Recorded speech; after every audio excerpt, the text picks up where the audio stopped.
So this is hopefully the only time I will have ever made the mistake of making a guest sound homeless. Um, Tyler Sickmeyer joins me today to talk about what healthy capitalism looks like and where jobs come from and how we can make this whole thing work, because, there certainly has been a pushback to a lot of the negative behavior of corporations, just saying, well, like, socialism is awesome and why would we want anything else? And, I'm happy to have somebody on the show like that as well, because I think that voice ought to be heard, because this is all about you being able to hang with somebody regardless of how you differ in view, right? But for today, we're talking about the capitalistic side. Tyler Sickmeyer joins me, old friend of mine, and I mentioned that he slept on a cot in my room for a while. That actually had to do with him playing minor league basketball and dating a girl that lived in town, so he'd come in town overnight. He was not homeless while starting his business, so we just probably ought to point that out. The economy's good right now, and, I think the stock market's going to go down, and we're going to hit something a little more rocky. But during that time, people kind of shift from, man, I'm grateful to have a job, to, you know what, companies owe us more, we're getting ripped off, we deserve something. And I thought it was just worthwhile to have a conversation with somebody that, that has created jobs for 13 people at large risk to himself. And of course, he's making, money off of it now. But whenever you're a business owner at that size, there's always times when you're truly making personal sacrifices so that your employees can get paid and that you're running a company that can take care of them if you're doing it right. This is a conversation about the good side of capitalism with my friend Tyler Sickmeyer. Oh yeah, one more note. You know how I'm on the Jim Fannin show now, #1 success coach in the world. I'm about to be on a third podcast, so by Friday I will tell you about that one. Anyway, my name's Seth Tower Hurd. Let's be neighbors again. And if we can't walk in love, we're a noisy little gong. A better little song that a bully sings out of key. And if we can't walk in peace, we'll forget about the least of these. A mother crying on her knees for a boy who's locked away. There's a voice calling me. You and I had probably one of the most unique meetings that I've the way we met that I've ever experienced. We ran into each other in Nashville. I saw you 6 hours later. There was a tattoo of a guy pushing a rock tattooed on your calf. And you told me you were going to quit college and go open your own business. And believe it or not, this actually has a very, very happy ending to it. Tyler Sickmeyer joins me. I mean, do you remember that as vividly as I do or not? So I do remember, I think we met, it was inside like a Starbucks or Panera Bread or something down there. And then yes, I went over and I got a tattoo while I was there. One of the famous Christian tattoo artists, Billy Joe's tattoo down there. On Broadway, which I don't know if that's still there because Broadway has gotten so expensive. I don't know if they were able to hold that. But I mean, I could point to the spot on the sidewalk. I don't know, 7-8 years. I mean, how long has it been since you've been out on your own? It's been a while. So coming up on 9 years running Capitalism, and before that, I was out on my own for a couple as well. So we're coming up on. It's been at least 10 years since I dropped out of school, which makes me feel really, really old to say that. Okay, we're gonna get into the main narrative here, but man, I do, recording this about 10 o'clock at night. You're driving from Nashville to somewhere that you're getting in at 3 a.m. Where are you going exactly? I'm going to my in-laws. Oh, you're going to your in-laws in Indiana. So I'm going to my in-laws so that I can turn around and leave my in-laws at 8 in the morning and drive back to the Indianapolis airport and finally fly home to sunny San Diego. So there's no better way to fly, Seth, than on 4 hours of sleep. Just the best. Because and we're both like 6'5", 6'6"-ish, so we also get that evil eye of like people being like, "Please don't sit in my row. Please don't sit in my row. Come on, just go past, please." I'm always looking at him back at him like I mean, I didn't pick this. I did not pick it, but I didn't will myself to be 6'5", 6'6". We're going to get in, really, I think the narrative I want to unpack with you is how you basically blew up all the rules that society put on you. And had you stuck with them, your life wouldn't be what it is now for sure. But man, I do want to just spend just a minute on this John McCain thing and why the show exists.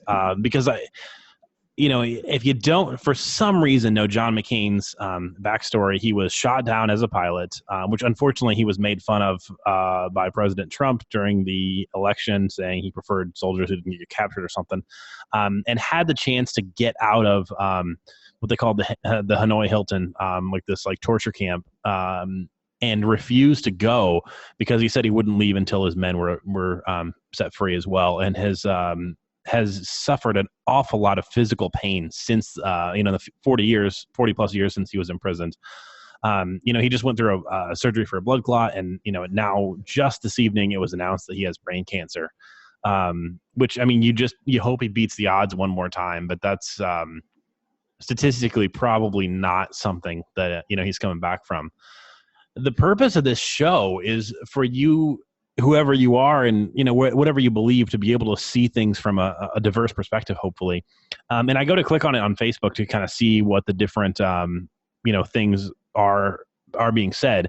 And the number one thing is the Washington Post article, and then the number two thing is this guy that's going off about it's a Facebook Live video that had gotten a ton of views, and it's about how John McCain and Senator Lindsey Graham it's like a conspiracy, and they're trafficking weapons in Eastern Europe, and everybody's in on it. Everybody.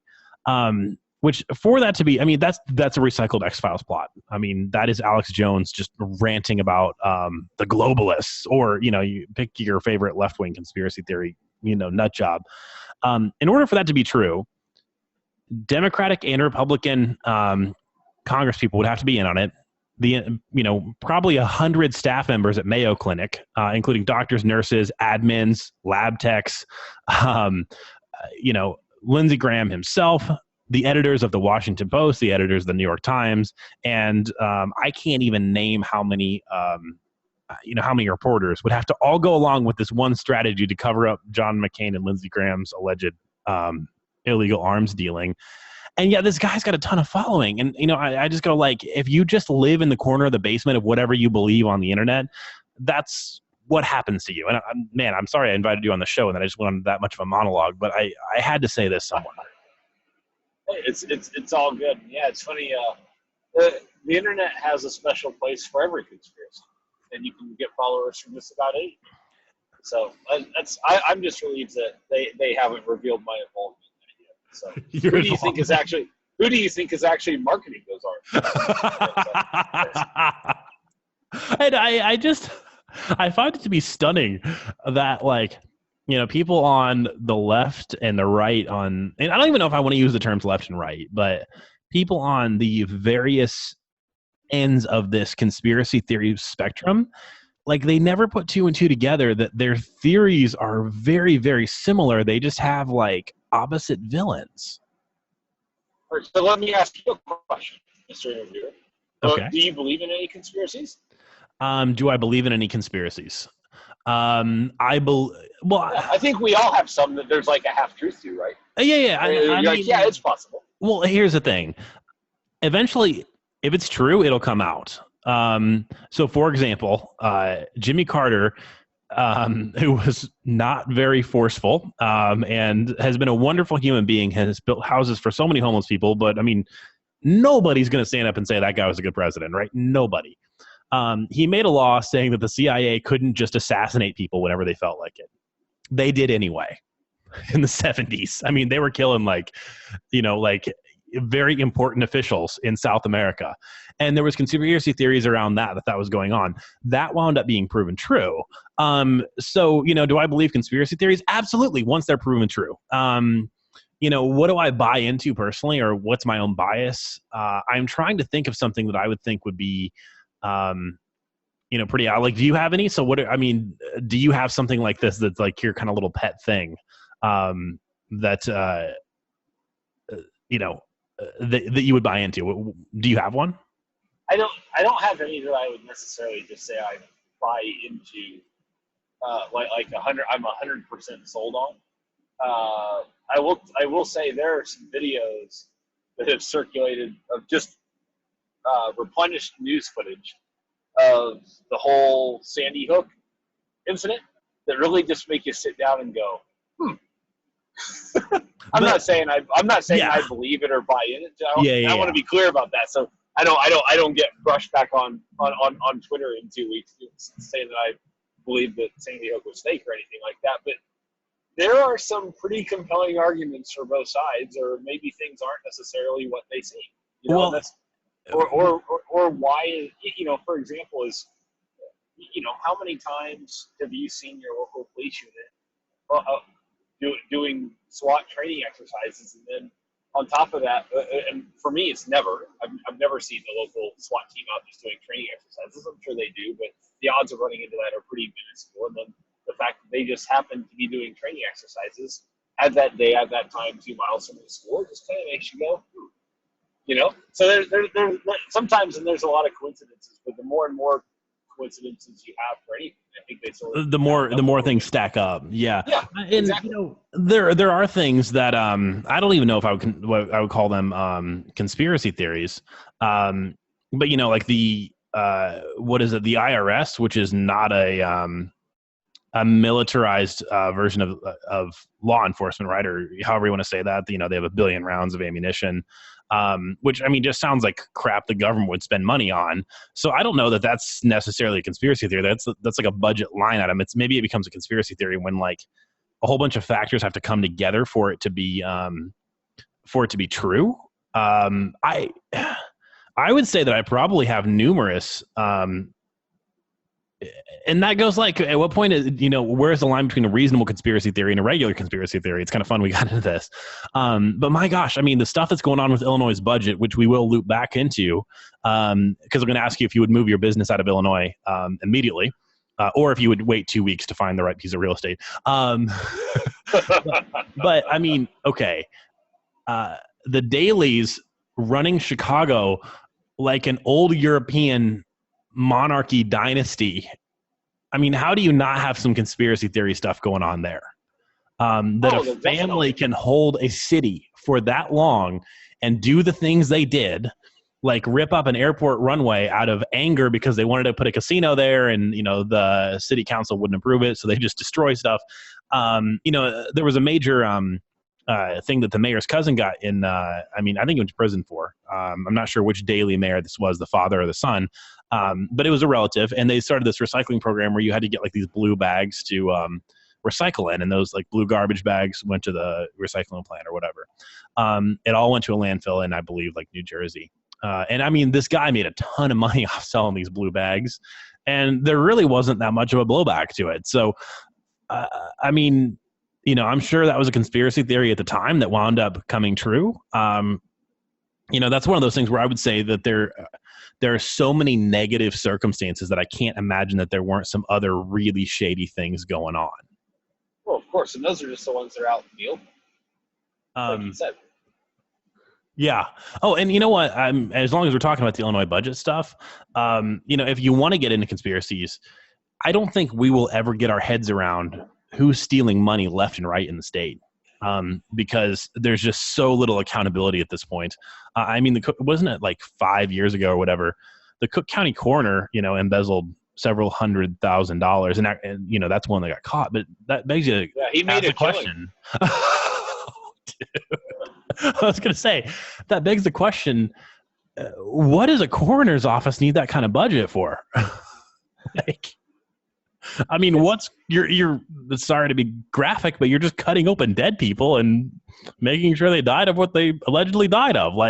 There's probably some lab stuff, but for the budget to be massive enough, and the budget has to be millions and millions and millions of dollars, for $500,000 to fall off the truck and nobody noticed for years, right? Or someone's just asleep at the wheel. That's the other piece of it too. Or what's more common is you'll have like shell companies or shelter businesses. And they're paying vendors that don't exist. Yeah. Exactly. Yeah. So it's like how many?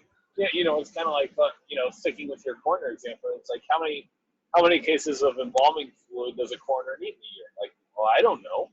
Like that's I don't know the answer to that. And watchdog chances are groups aren't most going to people look don't. online. Yeah, I mean, there's No, watchdog no groups that are watching one's. these Yeah, budgets, but exactly. Now that said, if they start seeing like a gazillion purchases at Best Buy, that might flag a watchdog group. But some shell embalming company that has a one-page website with a logo and contact information or an order form or something, it's like, yeah, looks legit, and then they stop and then they move on to something else. So I mean, and really, if you're talking about that kind of return, it pays to take your little scam that far. you know, And by the way, just a little quick disclaimer. I'm not advocating for any of this. yeah. Well, no, I mean, you're a business owner, so you would be the person getting ripped off. I actually thought of somebody I knew, and I'm not going to give too many details, but it's somebody I just kind of knew. And through a mutual friend later, I found out that this woman had gotten married, and her husband wound up losing her job because she made him confess to it.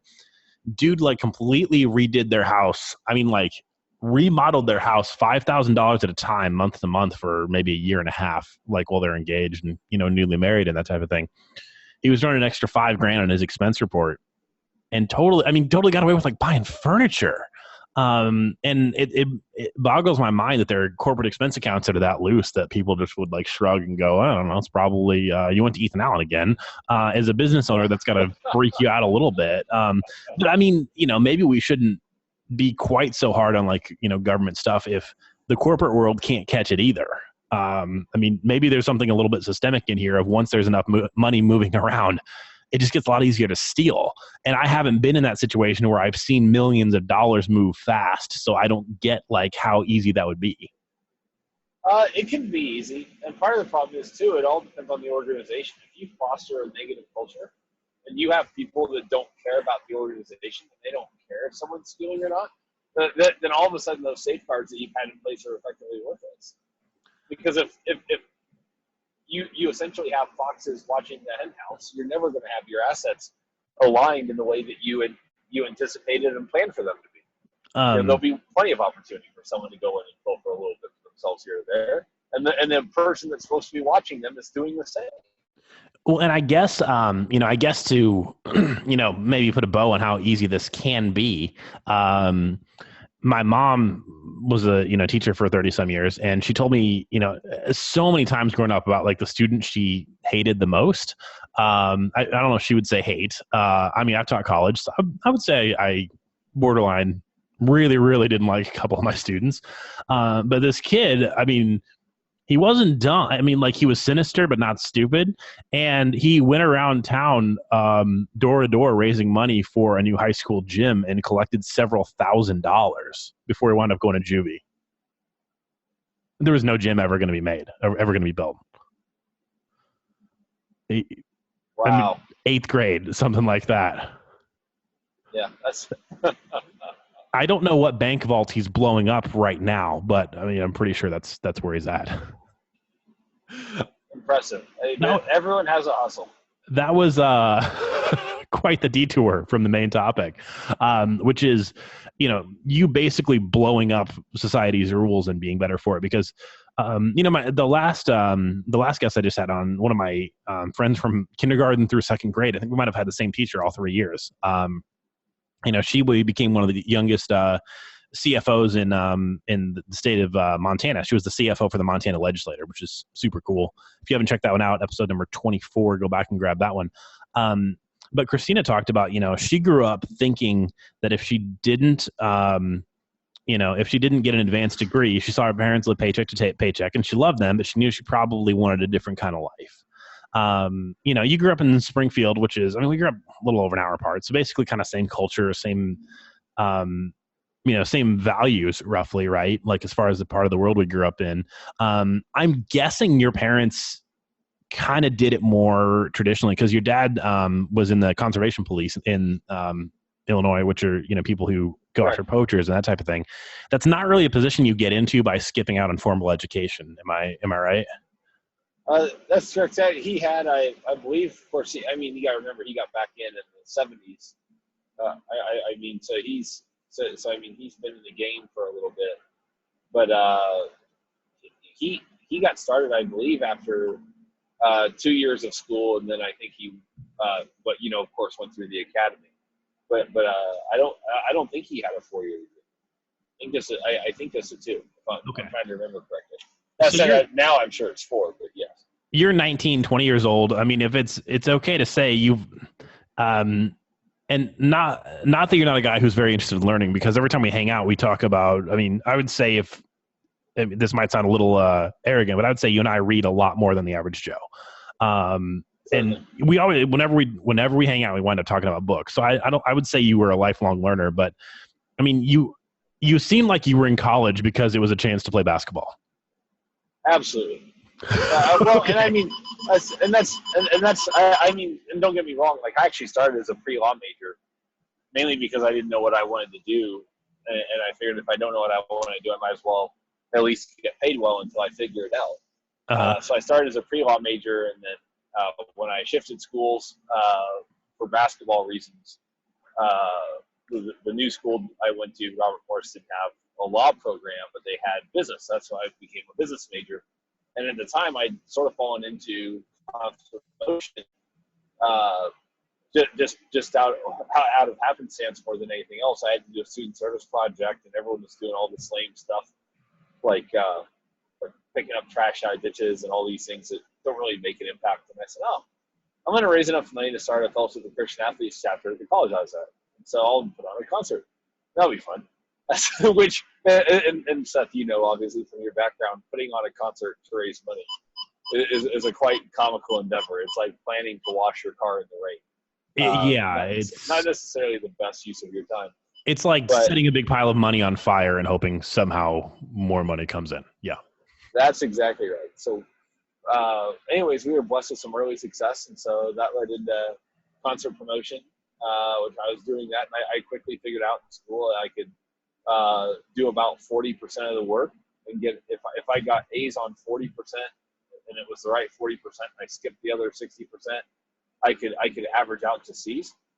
And so because of these weighted grading skills and everything. And so that's what I did. I'd be sitting in class working on marketing campaigns for a show, or sitting there. And this was back in the early days. I was actually the first promoter to use Facebook for marketing, mainly because I was the only 19-year-old college kid that they were dumb enough to sell shows to at a time when Facebook was only open to college kids.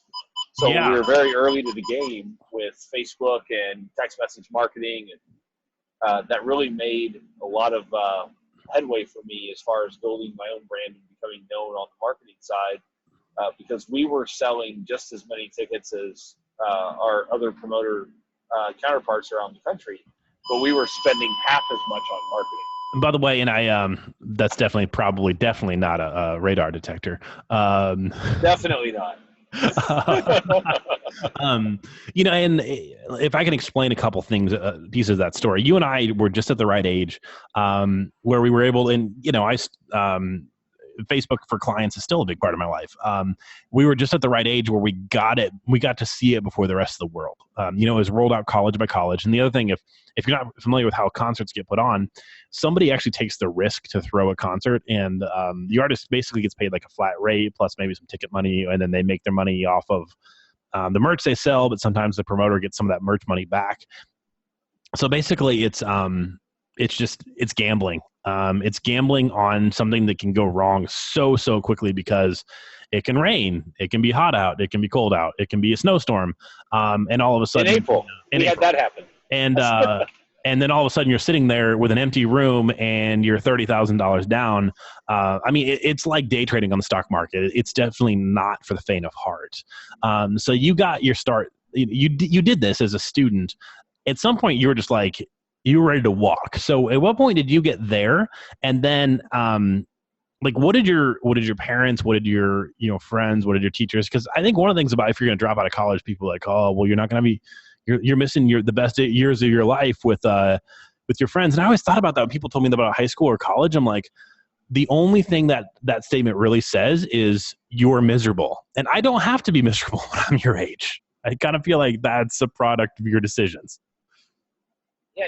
It's interesting. You're spot on about the concert promotion game and what it's like. Really, I'd gotten to a point I was doing as many shows as I possibly could while in school. had somewhere I'd make a ton of money, somewhere I'd lose a ton of money. It's all sort of worked out. But my big crossroads moment at that point, I broke my foot in the preseason for basketball that year, and I wasn't going to get to play basketball during what was supposed to be my senior year. So that's the other caveat. I was 3.5 years into school, and I didn't even have an associate's to show for it because I had transferred twice. So I was contemplating what to do at that point, and my business professor actually said, hey, you should really, you could teach some of the classes that you're in right now on the entry-level business side. It's like, just go run your business. And I'll give him credit for saying that. That's not exactly towing the party line of, hey, pay to stick around in class for the next 2 years or whatever it would have been for me to get a degree. And so for him to say that made me think about it a lot. After some contemplation, it was like, yeah, let's go for it. And just unfortunately for me, when I said go for it, it was 2008. So immediately gas prices spiked, and the first thing everyone cut was their entertainment budget. So ticket sales plummeted. A lot of my counterparts went bankrupt around the country. Fortunately, we didn't go bankrupt. We just had a really hard go of it for a while. But that's when I got out of concert promotion. I was just working my tail off for the right to gamble, essentially. It's like, hey, look, I can go play cards in the casino every day and have a lot less stress than doing this if all I'm going to do is gamble for a living. And so that's when I got out of that. I got into consulting other promoters. Actually had one show I consulted on where the promoter that hired us got arrested at the show. So that was Wait, fun. was that in Indiana? That was in Jackson, Tennessee. Oh, okay. With the infamous Hal Royce Abramson / whatever he goes by now. So that's a fun little Google deep dive for your. Was that the guy that was he involved in the Fire Festival debacle from the Bahamas this year? I'll tell you what, I sure thought he was when I heard about the festival because it had his fingerprints all over it, but I don't think so. Okay, if you somehow didn't see that, these really rich millennial kids all paid at least $3,000 for this exclusive music festival in the Bahamas and flew there, and it didn't exist. I mean, there was nothing there, and it was. I mean, the worst thing that happened to these kids is they had to hang out on the beach and in the airport to get home in paradise. So I don't feel that bad for them, but it's not right to to rip people off, obviously. But I mean, working in radio, we were actually at a music festival in Indiana, and I forgot exactly what it was called, but the guy cut out in the middle of it. The guy was running and just left and skipped town, didn't pay anybody, basically stole. One thing that's interesting about the way American society, goes right now is one of my friends / mentors / clients who I'm starting another podcast with. His name's Hayden Shaw, one of the most foremost experts on generations in the workplace in the United States. Talks about how now everybody sees, both younger millennials and older millennials and Generation Xers and Boomers, they see you as being an adult when you're 28. So I think part of it maybe is people saw what you were doing, which was going out on your own at 20 and being like, well, you're still a kid. You can't do that. And I think about how crazy that is. Not to go too cliche here, but the fact that World War II guys were signing up the day they turned 17, to maybe leave home and get blown up or drown in the Pacific when their ship went down. And now we're 11 years after that, and we're kind of looking at people and like, oh, I don't know, you might be an adult. Yeah. It's interesting. It's definitely a mindset thing. I think there's no doubt our generation's a little bit softer now, which is an advantage if you're willing to hustle. I love less competition. That's all, it's more, the way I look at it is if you don't want to hustle, that's fine. There's more for me. So I'll gladly take my share of yours too if you don't want to work for yours. Yeah, I usually tell people that I grew up in the 1%, and I have a very unfair advantage in life because I grew up on a farm, and less than 1% of Americans grew up on a farm these days, and I just know how to work harder than most people with my hands or my brain or whatever. I know how to get up earlier. A former guest that I grew up with that wound up being the CFO of Morningstar Investing in Chicago put it this way. He said that his dad had to get up at 4 a.m. To do chores and then go be a construction worker, and he was able to sleep until 5:30 while he was CFO, so he felt like he was getting an extra hour and a half of sleep. we are in this era of American society where it's so much about like level playing field, level playing field, level playing field. And when you look at like, what is an immigrant's like 12 times more likely to come in, start a business and hire somebody? It's like apparently that's what happens when you don't tell people they need a level playing field. And not that there's not some things that we definitely need to address. But this obsession of like, well, you don't have to try till things are perfect. Well, you're just going to sit around and eventually get towards the point in your life where you can't change things, and then you're going to have a lot of despair. So you jumped over to marketing. You went from just kind of a guy sleeping on a cot in my room sometimes. That totally happened. I was broke myself. In my defense, at that point, the only reason I was staying on a cot in your room was because I was playing minor league basketball for a team in town, and I was staying in town longer than I should have to date a girl at that point. Okay. It was purely relationship driven at that point. Okay. Well, no, I don't think that's wrong. I wasn't homeless. I wasn't homeless. No, you weren't homeless. Yeah. You were staying in town for extended periods of time. You were sleeping on a cot at my house. And just going for it. Again, most people thinking, my gosh, this guy threw away his life by not getting a degree. The short version is you get into marketing, and you guys are now a 13-person agency, something like that in San Diego? Yes, it's correct. It's funny, Seth, you bring up the whole not having a degree thing. I'm driving back from speaking at an event, great event with Frost and Sullivan folks down in Nashville.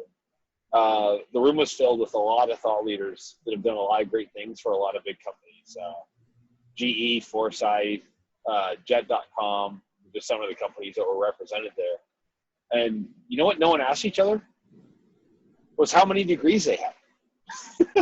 Like everyone's trading these great ideas and what they want to know, like what's your experience with this, or how did this work, or have you had luck with this, or what software is working for you? It's just a bunch of peers trading ideas in a great format. No one cared whether or not you had a degree, and I think that's the way the world's moving, which is awesome. And I've said this like 3 episodes in a row now, but if you saw the movie The Social Network, yes, Mark Zuckerberg was a genius. Facebook is Facebook because he had a roommate with really rich parents. And so I would say if you have the ability to go to a really prestigious college, you should go. And who cares? Just get D's. It doesn't matter. Do whatever you want, because the point is that you're going to wind up with a network out of that, and you're going to wind up with people who can help you climb that much faster. And if you're going to be a lawyer, you're going to be something else, where if you don't have that piece of paper, you're sunk, then you better go do that. For the rest of us, with the climbing cost of education, I think that there's going to be a lot of other options on how you can make yourself valuable in the marketplace. Well, getting on the Illinois thing, because you guys did start in Illinois, and then you just kind of said, I'm out. I'm going to just move to a new city, prove to myself I can do it, completely start my business over, and just go someplace new and start talking to people. If you were in Illinois right now and your parents are in the state and, still kind of around state government and that type of thing, because that's what your dad did. There's a 32% personal income tax increase, a 33% business increase, property tax increase, and gas increase all this summer. I mean, would you're not tied anywhere. Would you be moving your business? Or would that not, if things were going well, would it not freak you out enough to actually, take action? Yeah, it's concerning. I think part of it you have to keep in mind from a business standpoint is how large is your organization. Obviously, it takes a lot more for a state farm to move than it does for Fidelis with all 13 of us, right? So there's definitely a disparity there. And also, I think a lot of the big boys will get their tax credits one way or another baked in, so they won't actually feel the sting of that on the corporate side like the small businesses will. And that's really who it's going to hit hardest, are the people that employ anywhere from 5 to 50 people that don't really have a say in public government or policy. They're not going to get a tax break. They're just expected to go out and keep creating jobs. And I think a lot of them will figure out that it's easier and more profitable to apply their wares elsewhere. And so that's what we might see happen in the coming months, which is sad for Illinois. I'd like to see my state succeed, but it's been placed in a rough spot with all the spending over the years. It's kind of like running a business with no budget. If you do that for long, you're out of business. If you do that for long as a state, you're just in trouble. So, and you're left holding the bill. So it's a troublesome situation that Illinois finds itself in. Yeah, and I mean, my gosh, like pretty much all of our families are in the state, right? So it's not like I want them to tank. Sure. And I mean, I would say my family farms; they're not moving.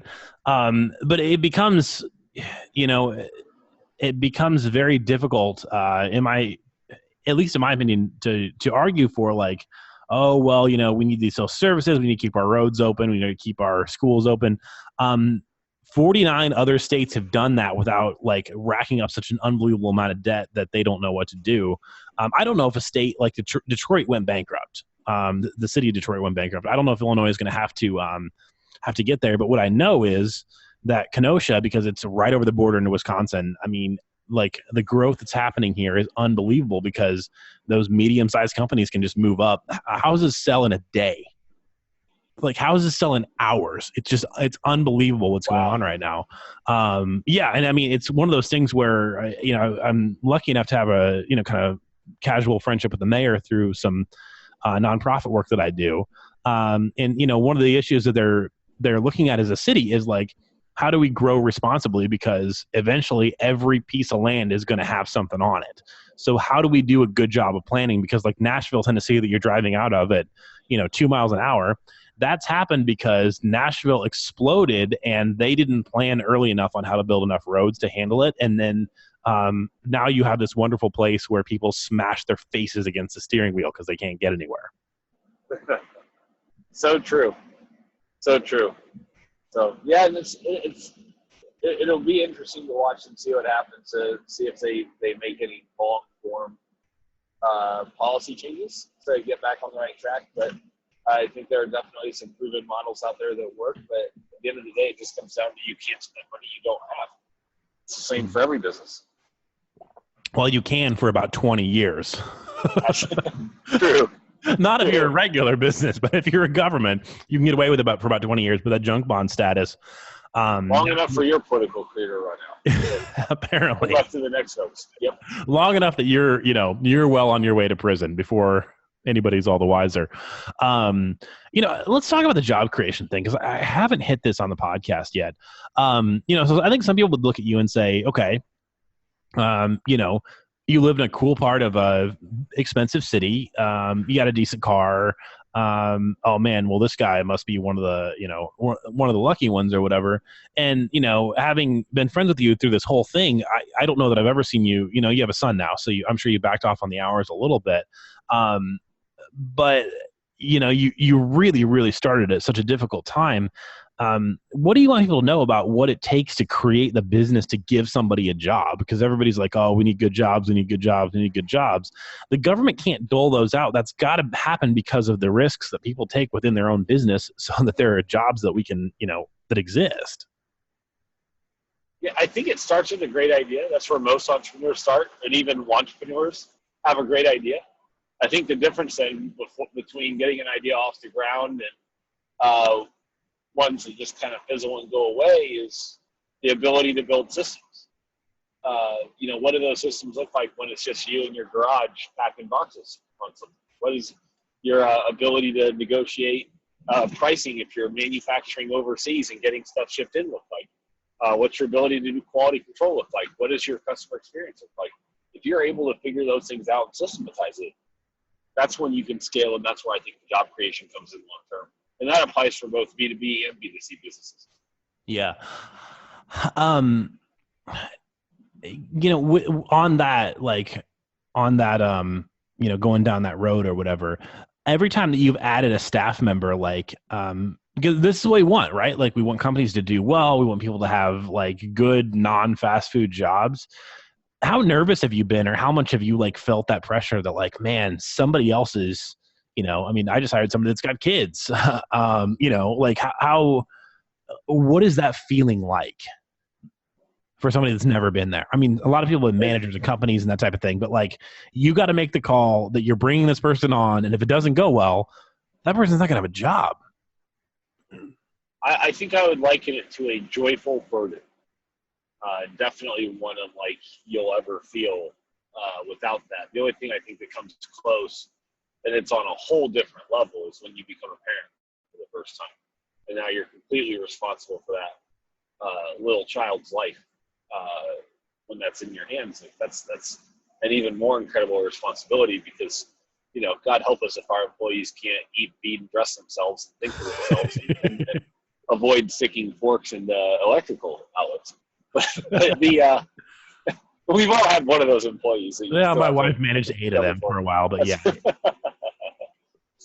But with the job creation side of it, it's great. It's great to be able to provide for other people, but it's definitely something that it comes at a price.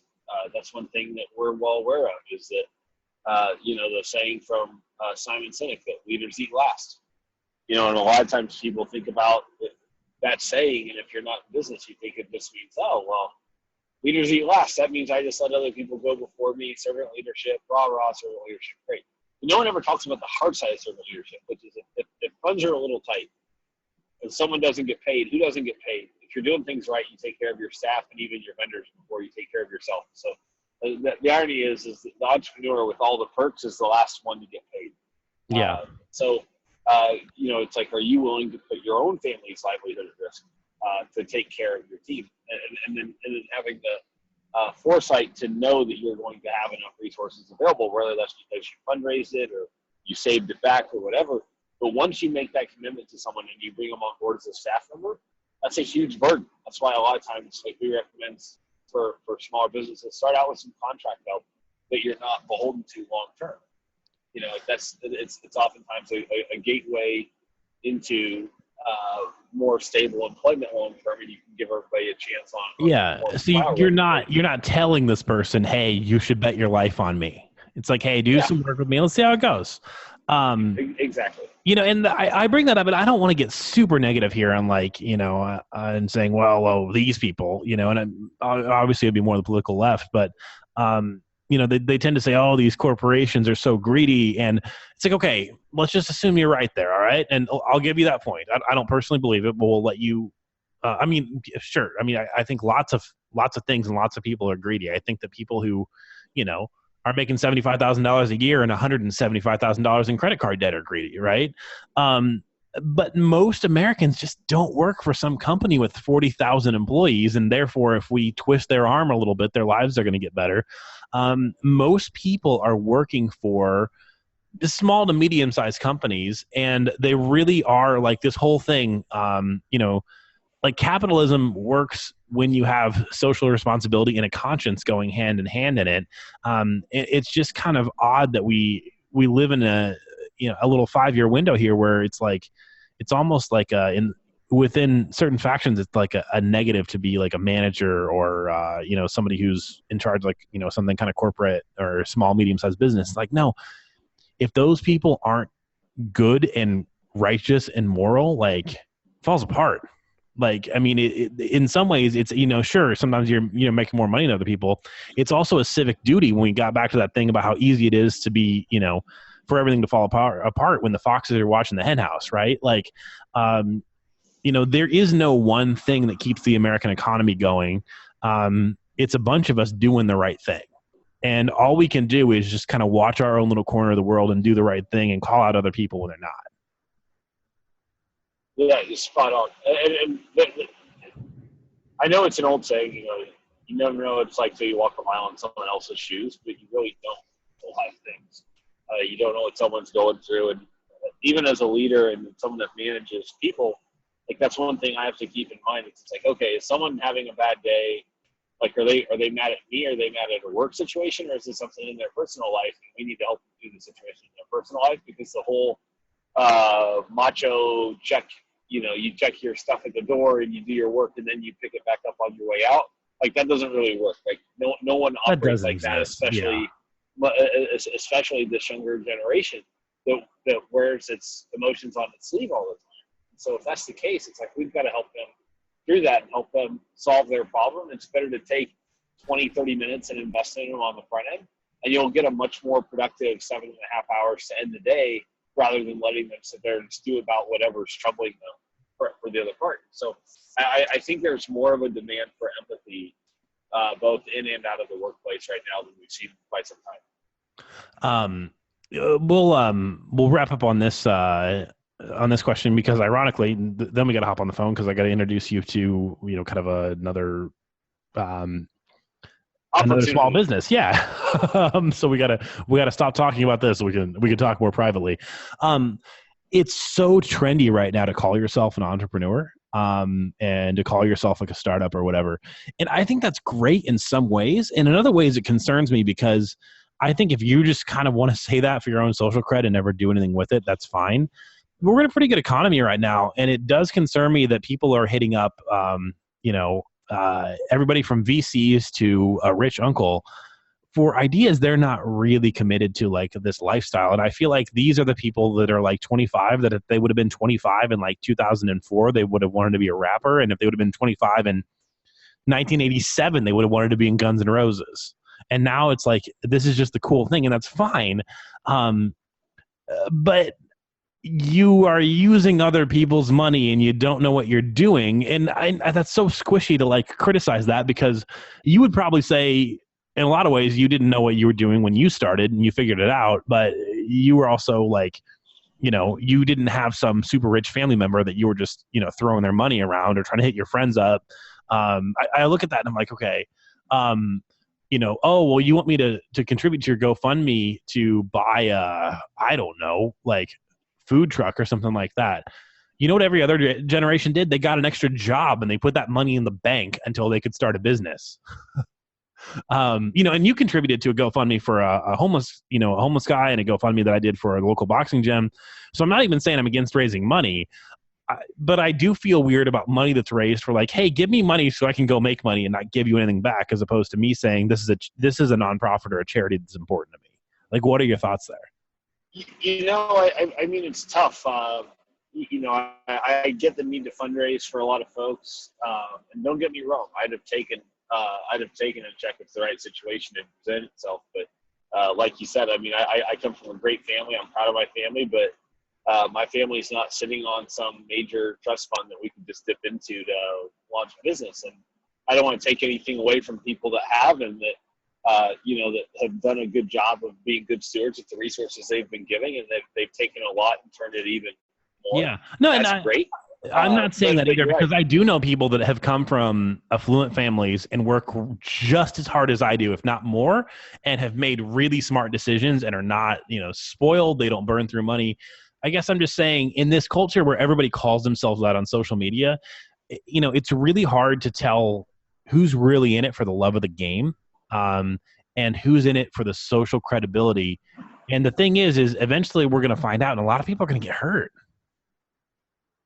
Yeah, I think there's probably a bubble to be popped at some point, but I think also it's important to remember, at least when you're talking about VCs, I feel more sorry for angel investors that buy into something without doing their due diligence. But at the same time, it's like, sorry, but you're the one that bought in as an angel investor without doing your due diligence. But VCs are basically gambling for a living, like we talked about earlier. They're playing the game. They know that they're going to bet on 10 companies that fit in a formula, and they know that one of them is going to pan out and 9 of them are going to fail. Yeah. And if they knew which one was the one that was going to pan out, they wouldn't invest in the other 9, but they don't. Yeah. So they have to play the game. I guess I just think about how many times I've seen a GoFundMe come across my social media account, and it's like, it's like I look at the person, it's like, okay, maybe I really don't know your heart, but it's like, I just don't know that you're in this. It's like saying I want to be a basketball player, not because I like basketball, but because I saw that, LeBron James gets a lot of attention.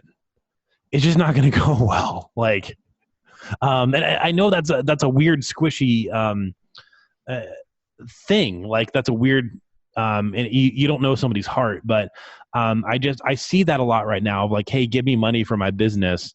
And maybe you're really in it and you're in it, you're going to put your life on the line and make this thing work. But statistically, because it's trendy in the way that being a rapper was trendy, most of those people aren't. If you take everybody that calls themselves an entrepreneur right now. Oh, definitely. I think the big difference too is there's a difference between asking for a donation so that you can start a for-profit business, and then asking for someone to be one of your first sales. Like, I love that with like Kickstarter, for example. If you go on, well, we actually had a guest on our podcast, so a little shameless plug, the Lion Share Marketing Podcast. If any of you haven't interest in the marketing side of things. But one of our guests recently, Dan Ferris, launched a brand called Modern Man. He launched on Kickstarter. It's a men's skincare company. But Dan wasn't asking for people to just say, hey, can you just give us $5 just because we're going to try and make a go of it? No, like Dan's like, hey, if you give X amount, you're going to get this. You're going to get this package, or this is going to show up at your door. They offer return. I think too many times people want something for nothing, but if you're willing to offer value in return, it's a lot easier to ask your friends and family and others in your circle to be one of your first customers. Like, I mean, heck, how many women buy it for their husbands because they knew him, right? It wasn't because they had an inherent need for his product, but they just wanted to support him. And I think you'll find a lot more people willing to do that. Yeah. Than to go the other way and say, hey, I need you to give me money for nothing so that I can make it big. So let me maybe can I connect as we wrap up here? Connect the very beginning to the very end. We're talking about like conspiracy theories, and then connect it to this. Conspiracy theories are, with the one I just talked about, and maybe I'll even play some audio from the, before the intro song and stuff, before we get into this conversation, doing the editing or whatever, so people have heard it by now. But conspiracy theories are basically just like, hey, trust what I say, don't ask any questions. And I think about like, and not that I don't like him as an actor, but Zach Braff, who's super rich, because once you have a show in syndication on TV, you get paid forever. Every time an episode runs, you get paid. So like the people from Friends or Seinfeld are getting, millions and millions of dollars every year for work they're not actively doing. And good for them, right? Zach Braff has a show in syndication and raises millions of dollars for a movie that he easily could have paid for from his fans. And that's where I think it gets into conspiracy theory territory, and it's creepy. It's like, wait a minute.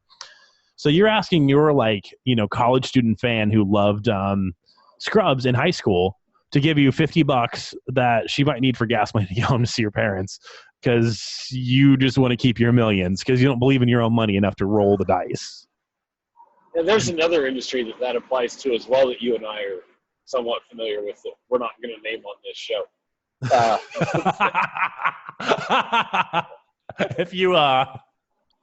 If somehow you didn't put that together, you could always private message me on social media and we'll do that. You want to shout out your own podcast and anywhere else that people can connect with you and the company, what you guys are doing, and I'll throw in the show notes as well. Great. Yeah, absolutely. Thanks for having me, Tyler. You can catch me at tylersickmeyer.com. I'm at @Sickmeyer on Twitter. And our company website is fidelitasdevelopment.com. And the podcast is, again, the Lion's Share Marketing Podcast.